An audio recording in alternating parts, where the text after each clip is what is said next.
মন রঙিলা, ও মন রঙিলা, ও মন রঙিলা রঙিলা আইসা ভাবে কি করিলা। ও মন রঙিলা রঙিলা আইসা ভাবে কি করিলা। হ্যালো প্রিয় বন্ধুরা, আজকে একটি আপডেট নিয়ে আসলাম।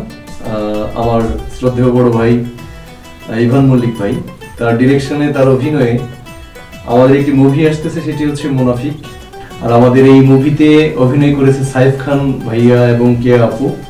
অনেক সুন্দর একটি মুভি, রিসেন্টলি আমাদের হলে রিলিজ হবে। এর আগে আমি যে গানটি গাইলাম সেটি হচ্ছে আমাদের মুনাফিক মুভির টাইটেল সং। আমাদের মুভি রিলিজ হওয়ার আগে আমরা গানগুলো প্রকাশ করতে চাচ্ছি, যাতে মানুষের কাছে পৌঁছায়। তো আমার জন্য দোয়া করবেন, আমি ফারদিন খান। আপনারা অবশ্যই অবশ্যই আমার পাশে থাকবেন, এইভাবেই যেন আমাদের বাংলা চলচ্চিত্র, বাংলা সিনেমা, বাংলা গানকে বাঁচিয়ে রাখতে পারি এবং সবার কাছে সুন্দর সুন্দর গান উপহার দিতে পারি। একটি মেসেজ দিয়ে যায়, সেটি হচ্ছে মুনাফিক অর্থ হচ্ছে সেটা সবাই জানেন, আর মুভিটি অবশ্যই সুন্দর হবে। সবাই অবশ্যই আসবেন। ধন্যবাদ সবাইকে।